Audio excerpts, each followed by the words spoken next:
friends. How y'all feeling?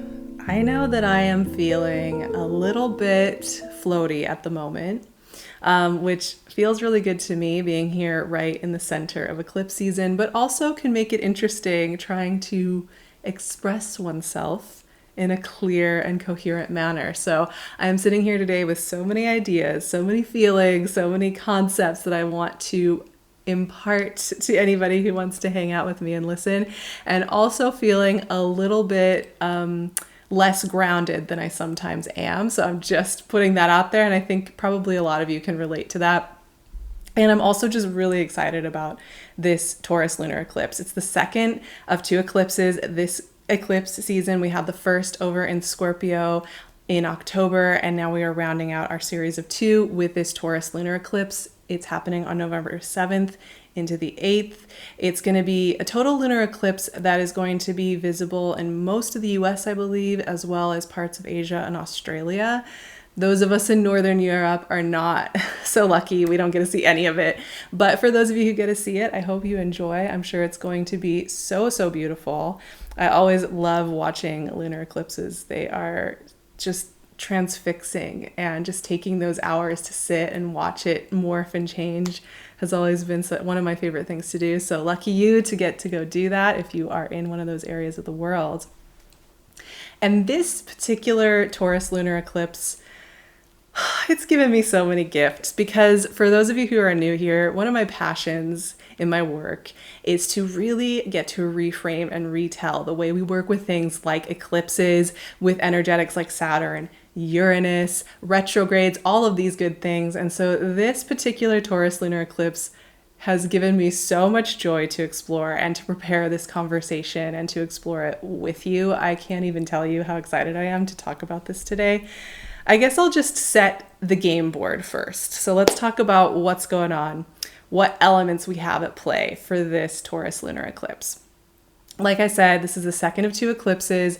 Eclipse seasons happen every 6 months, and they kind of set us up for the energetics of the upcoming 6 months in the traditional conversation. So we're kind of opening ourselves to the next season of life.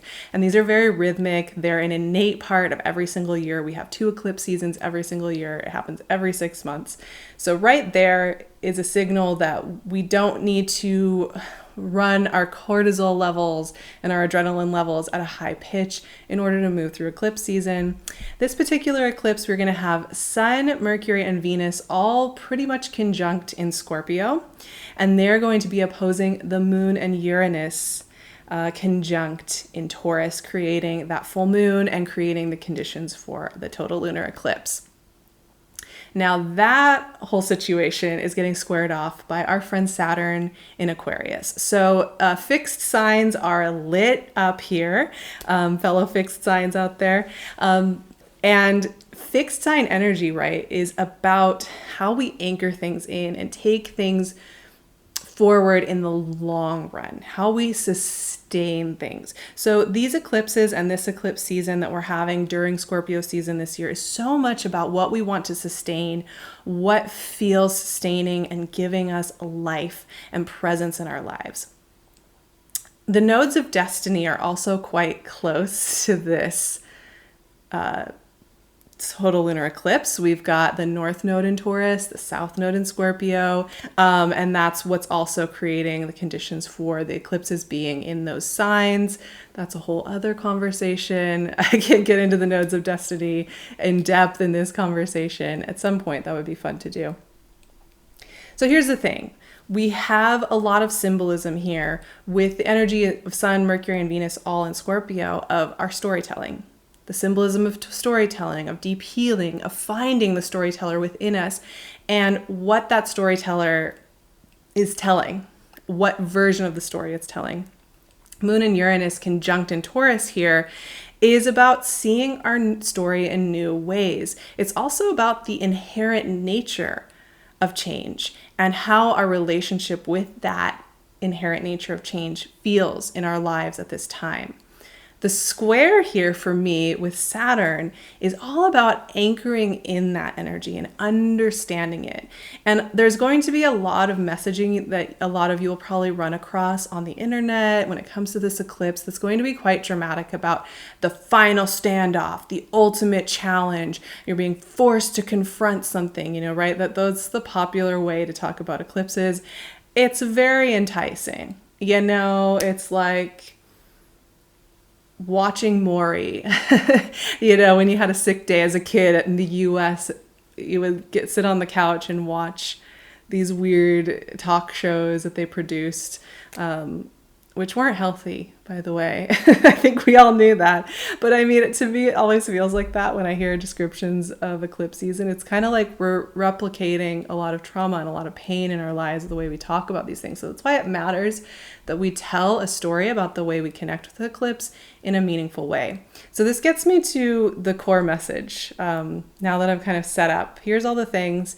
Here's why a lot of messaging is going to be dramatic, because we have things like squares and oppositions and eclipses, and we have it all happening in fixed signs. But here's the thing. I think, can get really keyed up about eclipses, about retrogrades, all of these things. We can get ourselves really almost neurotically checking ourselves, because there's this idea that there's this right path. And eclipses and things like this will intervene and force us to see the singular right path, our singular right purpose, our singular right sense of identity, our singular right next step that we need to be able to see. And I think sometimes the way that things like eclipse season are framed, and an eclipse like this total lunar eclipse in Taurus is framed, it starts to feel that if we haven't been doing enough of our spiritual homework, if we haven't been honest enough with ourselves and other people, if we haven't been holding ourselves responsible, if we haven't been having the foresight, if we haven't made the right decisions in our past, that this eclipse is going to intervene and show us scary, hard, or punishing things in order to get us back on the right path that we have diverged from. And there's a lot of the framework of the way that we talk about things like this that kind of sets us up to feel that way. Right? That if we haven't been paying enough attention, if we haven't been pushing ourselves enough, if we haven't been doing our spiritual homework or being responsible for our healing at a certain level, that these are moments when we're going to get course corrected, and we're going to see all the things that we did wrong, and we're going to suddenly realize that we need to make big changes and that we've been on the wrong path this whole time. I really feel like that messaging is so strong in so much of what we see in conversations around transits like this, including things like Mercury retrograde and all of that, which is another day, another topic. But for me, what this eclipse and this final eclipse of this season is really about is about the nature of change itself and the relationship we have to the nature of change. And I think also it's about really looking at how much pressure we put on ourselves to make right decisions, to find the right path, the right purpose, to be the right kind of self-responsible person. It's taking a step back and looking at that process in and of itself. How much pressure we put on ourselves to make sure we are on purpose constantly. Every second. Especially when we get a moment like this to be on a symbolically right moment where everything's lined up and we're getting shown all our weaknesses, and everywhere we've made wrong decisions and everywhere we couldn't see and now we can see. It really asks us to question how much pressure we put on ourselves to be on purpose and in the right path at all times. And I think what this eclipse really opens up for me is one of my favorite kind of bittersweet concepts of life, which is that there isn't a single right path. There isn't a single one way that if we just could find that single path, that single purpose, that single box to put ourselves in, that single label, that single identity, that single track that could click and just make sense, that if we could somehow find that, we would be okay. We would no longer be afraid, and we would be growing in the right ways. But there is no single right path. There are just so many options, which can be overwhelming. Don't get me wrong. And of course, there are right choices that we make as far as, listening to our intuitive guidance. And obviously, sometimes we make a choice like deciding to study in a program or deciding to connect with somebody in a relationship that we know feels so good and so right, and is that aha joy of like, yes, this is for me. But there's a much larger percentage of life, in my opinion, and in my personal experience and in all the work I've done with so many hundreds of people, where it's more this sense of, yeah, this was one path I could take. And with that path that I chose, there's all this beautiful stuff that I understand, that makes sense, that connects with me. And along with that, there's a lot of unknowns about things that I don't know how I'm going to be able to address or fix or move through. For example, for me, I chose to marry somebody from Sweden and to immigrate far from my aging parents and from a community that I had built. And I often think about, it was definitely the right choice for me. It feels really, really beautiful to be here. But I often think about that other path and some of the things I wouldn't be grappling with on that other path. But then I realized that I could have taken that path and I wouldn't have been asking the questions that I'm asking now about my life and about how to move through certain challenges and ways of being in the world.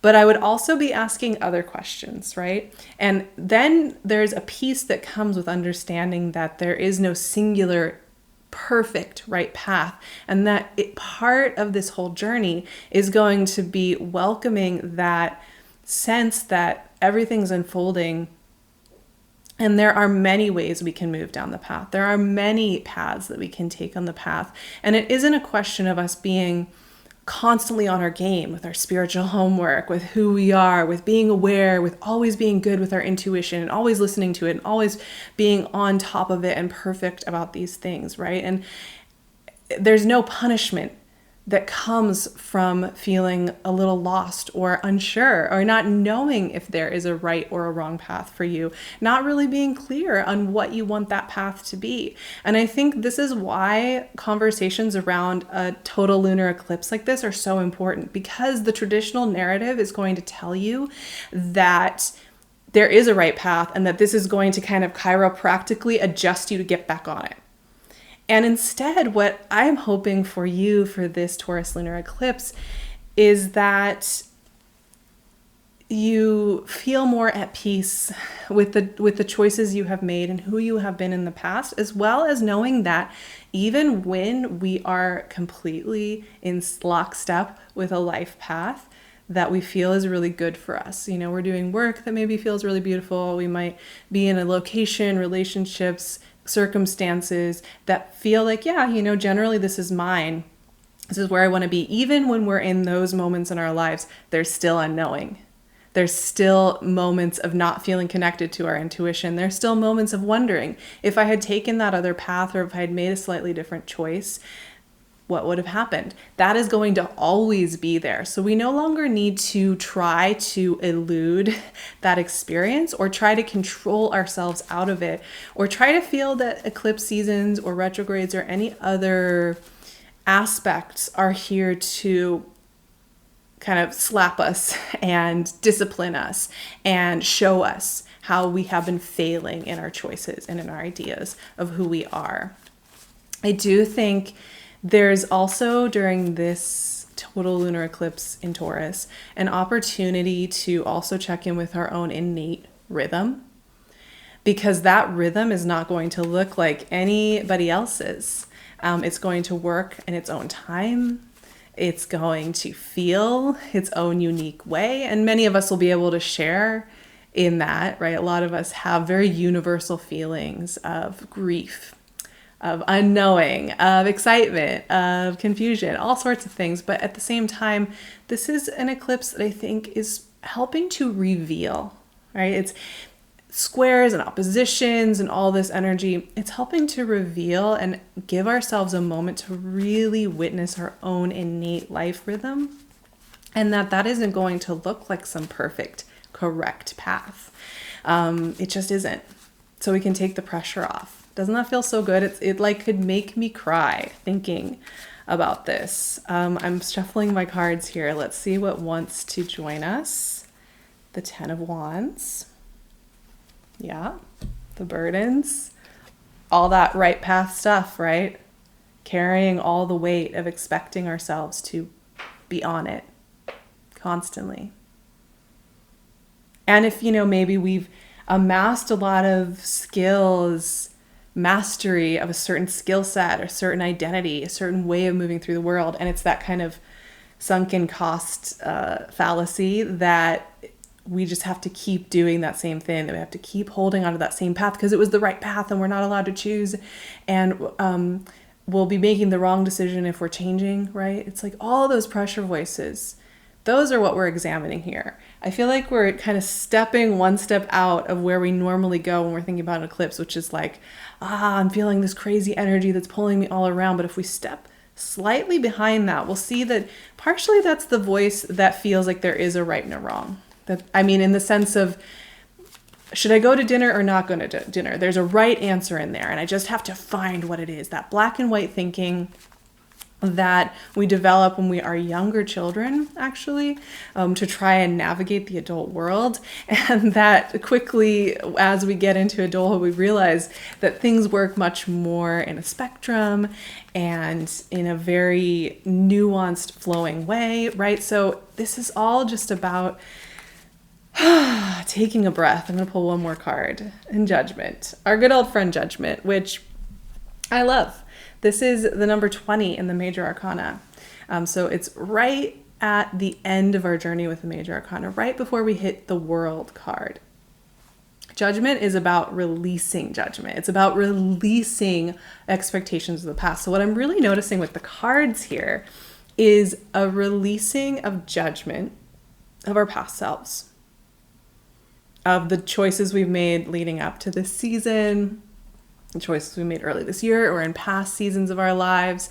It's letting go also, I think, of this really harsh criteria for how we make decisions, for how we move through the world. Of course, we want to be thoughtful and compassionate and ethical and to think deeply and philosophically about the choices we make in life. I think that's a beautiful thing. And believe me, I think a lot about my choices. So this is just as much for me as anybody else.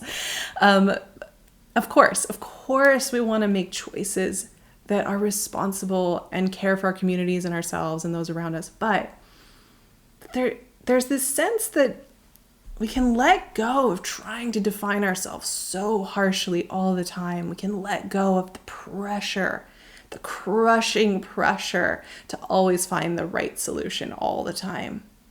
And somehow that releases some energy to follow our innate life rhythms and to be a little bit more at peace wherever we are, with whatever sort of path we are on at this moment, whatever choices we have around us at this moment. So yeah, let's just take some pressure off this eclipse thing. Please, can we do that? I know a lot of you are on board with me with this. Like I'm preaching to the choir a little bit. I know that. But I just really am living for the day when I see us all feeling a lot more relaxed and nourished by this time, as rather than feeling geared up and feeling like our nervous systems are kind of wired with all the incoming messaging. And I'm hoping that this little chat just encouraged you to lean into the bittersweetness and the unknowing and to release some pressure on yourself. I'm going to be doing an activation to help us kind of get into connection with our natural rhythm, to step out of the voice that's saying you should be doing this, you should be holding yourself accountable, you should be doing more spiritual homework. And I'm going to be doing all of that over on Patreon. We're also going to be having a live call to close out eclipse season on my upper tier. So I would love to see you there. It's a beautiful community and it allows me to do the work that I am doing here. You can also find me on my Instagram and of course on my website. And I would love it if you stuck around. We have so many deep conversations coming up in the months ahead and I would love to see you here for every single one. I will talk to you soon and have a beautiful closeout to eclipse season.